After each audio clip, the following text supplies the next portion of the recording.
قرآن ہے میرا رہنما، قرآن شفا ہے، نور ہے قرآن، جلا دل کی میرا قرآن، رضا رب کی میرا قرآن، قرآن قرآن۔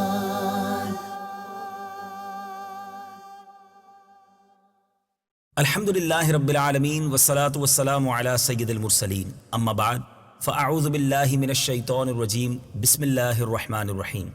الصلاة والسلام علیک یا رسول اللہ وعلی آلک واصحابک یا حبیب اللہ، الصلاة والسلام علیک یا نبی اللہ وعلی آلک واصحابک یا نور اللہ۔ میٹھے میٹھے اسلامی بھائیوں اور مدنی چینل کے ناظرین، سلسلہ ہے ایک قصہ ہے قرآن سے۔ قرآن ہے میرا رہنما، قرآن شفا ہے، نور ہے قرآن، جلا دل کی میرا قرآن، رضا رب کی میرا قرآن، قرآن قرآن۔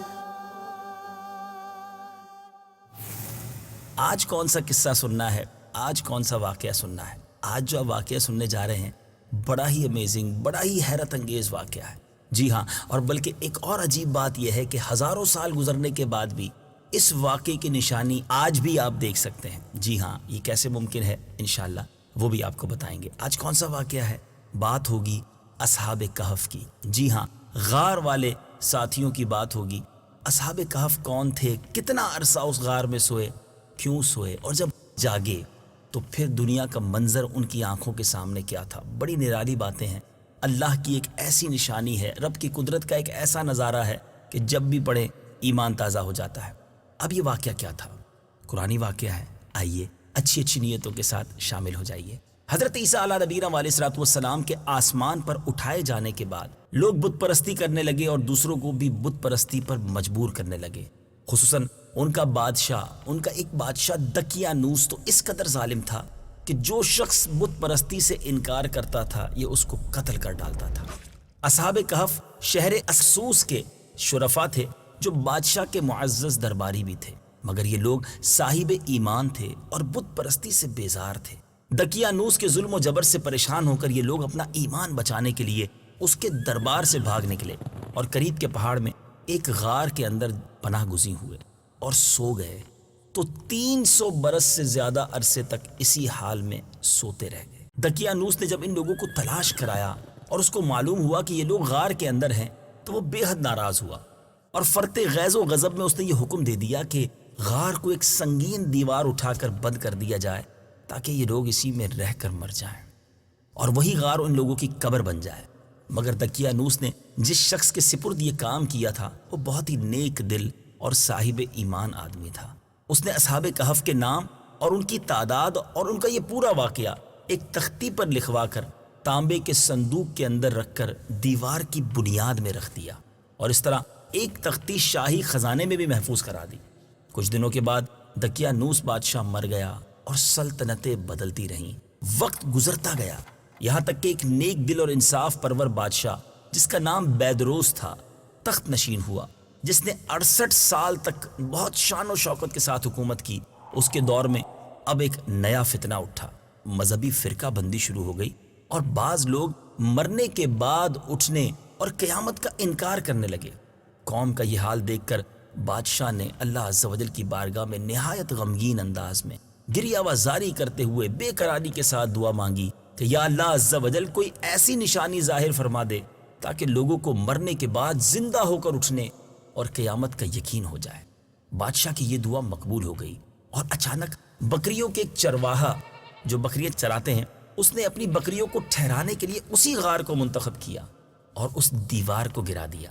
اب دیوار گرتے ہی لوگوں پر ایسی ہیبت اور دہشت سوار ہو گئی کہ دیوار گرانے والے لرزہ برندام ہو کر وہاں سے بھاگ گئے۔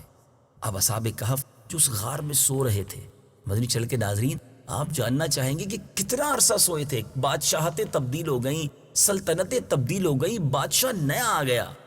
اب ان لوگوں کی یوں سمجھیے کہ وہ نیند سے بیدار ہوئے، ایک دوسرے کو سلام کیا، باتوں میں مصروف ہو گئے، نماز بھی ادا کر لی۔ جب ان لوگوں کو بھوک لگی تو انہوں نے ایک اپنے ساتھی جس کا نام یملیخا تھا اس کو کہا کہ بازار جاؤ اور کچھ کھانا لاؤ اور نہایت خاموشی سے یہ بھی معلوم کر لو کہ دقیانوس ہم لوگوں کے بارے میں اب کیا ارادہ رکھتا ہے. یعنی وہ یہ سمجھ رہے تھے کہ تھوڑی دیر کے بعد ہی ہم بیدار ہو گئے.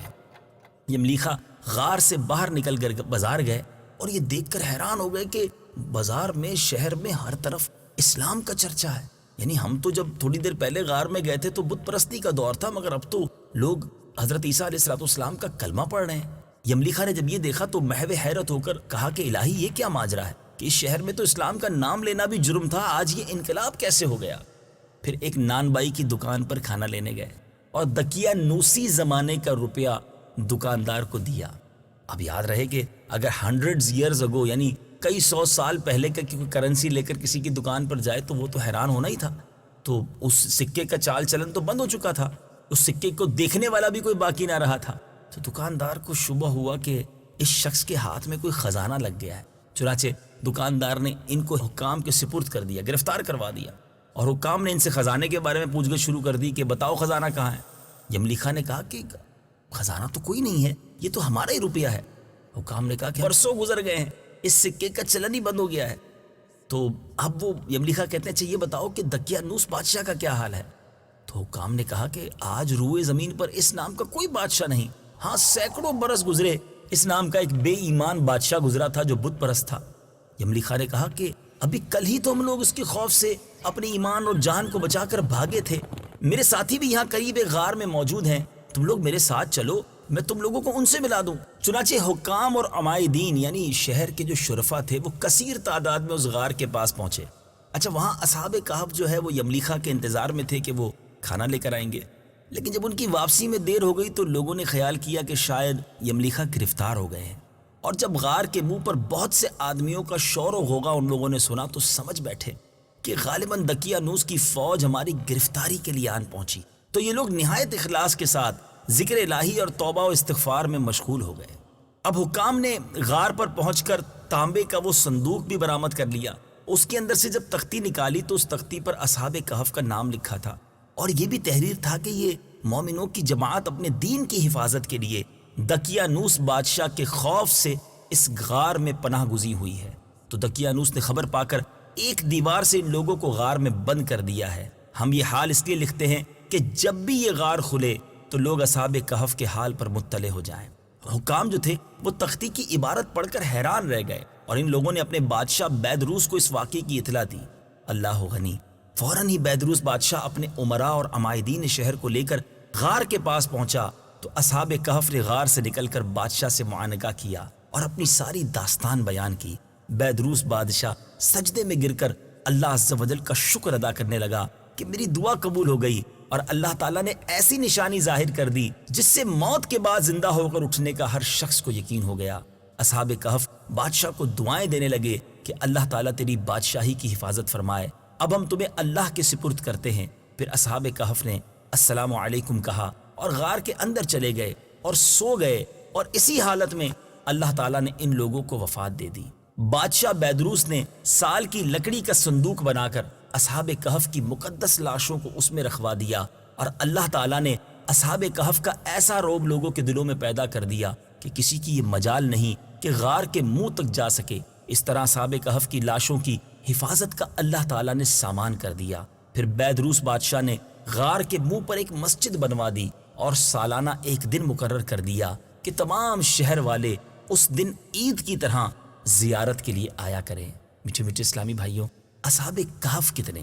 اصحاب کہف کی تعداد میں جب لوگوں کو اختلاف ہوا تو یہ آیت قرآن پاک میں نازل ہوئی.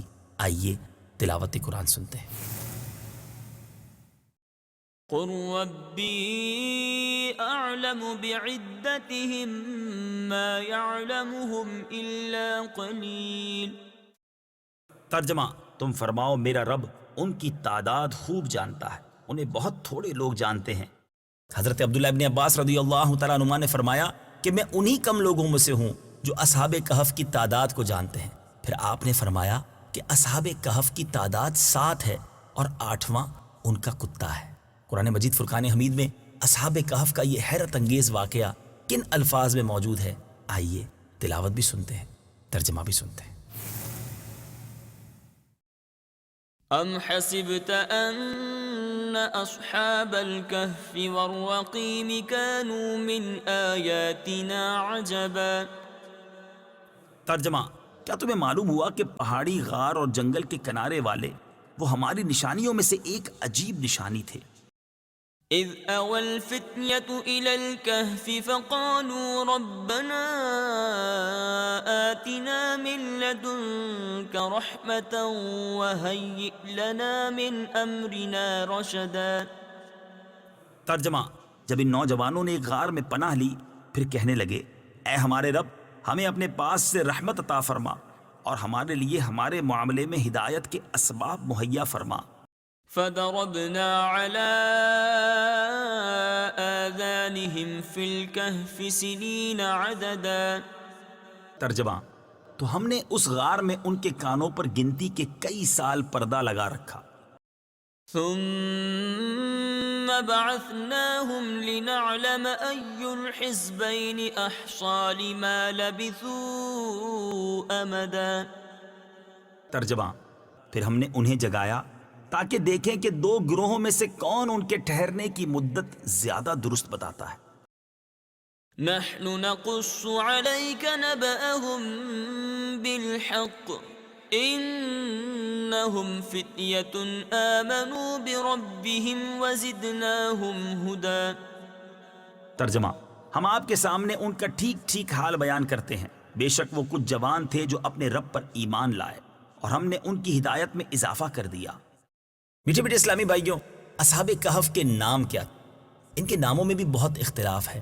حضرت علی رضی اللہ تعالیٰ عنہ سے روایت ہے کہ ان کے نام یہ ہیں: یملیخا، مکشلینا، مشلینا، مرنوش، دبرنوش، شاذنوش، اور ساتواں چرواہا تھا جو ان لوگوں کے ساتھ ہو گیا تھا. حضرت علی رضی اللہ تعالیٰ عنہ نے اس کا ذکر نہیں فرمایا. اور ان لوگوں کے کتے کا نام قطمیر تھا اور ان لوگوں کے شہر کا نام افسوس تھا. اور تفسیر ساوی میں لکھا ہے کہ اصحاب کہف کے نام یہ ہیں: مقسم لینا، یملیخا، تونس، نینوس، ساریونس، ذو نوانس، فلسطیونس. یہ آخری چرواہے تھے جو راستے میں ساتھ ہو لیے تھے. اور ان لوگوں کے کتے کا نام قطمیر تھا. اصحاب کہف کے ناموں کے بھی خواص ہیں، اس کی بھی برکتیں ہیں. جی ہاں، کہ اصحاب کہف کے ناموں کا تعویذ بھاگے ہوئے کو بلانے کے لیے اور دشمنوں سے بچ کر بھاگنے کے لیے، آگ بجھانے کے لیے کپڑے پر لکھ کر آگ میں ڈال دیں. سبحان اللہ. تیسرے دن آنے والے بخار کے لیے، خشکی اور سمندر میں سفر محفوظ ہونے کے لیے، مال کی حفاظت کے لیے، عقل بڑھنے کے لیے، گناہ گاروں کی نجات کے لیے. سبحان اللہ. اللہ والوں کے نام میں کتنی برکت ہوا کرتی ہے.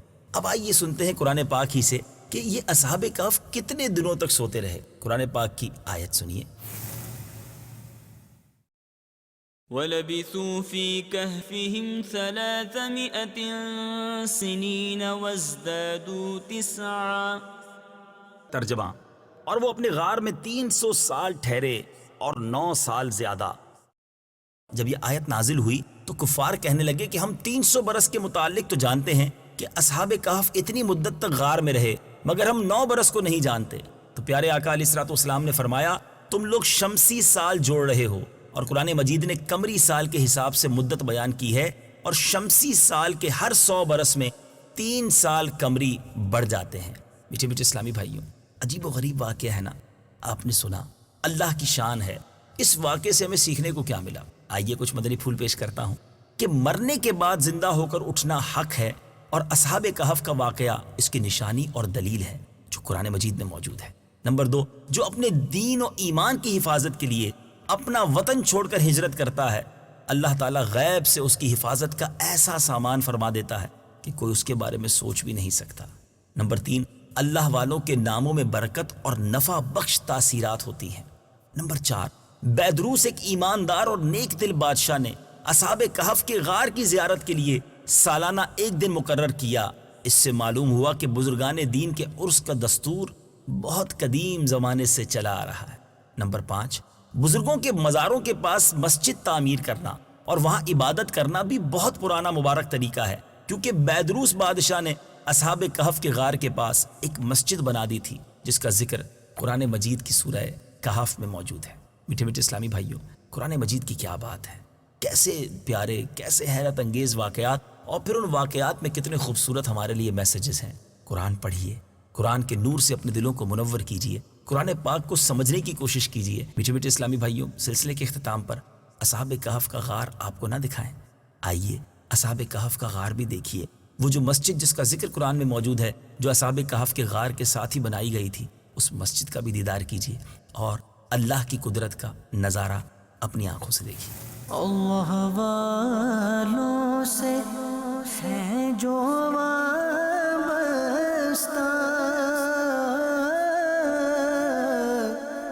ہے مقامات مقدسہ۔ اللہ والوں سے ہے جو وابستہ،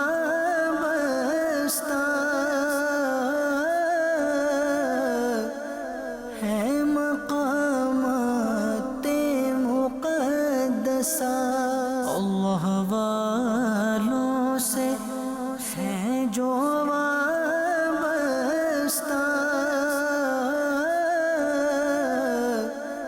ہے مقامات مقدسہ۔ اللہ والوں سے ہے جو وابستہ، اللہ والوں سے ہے جو وابستہ۔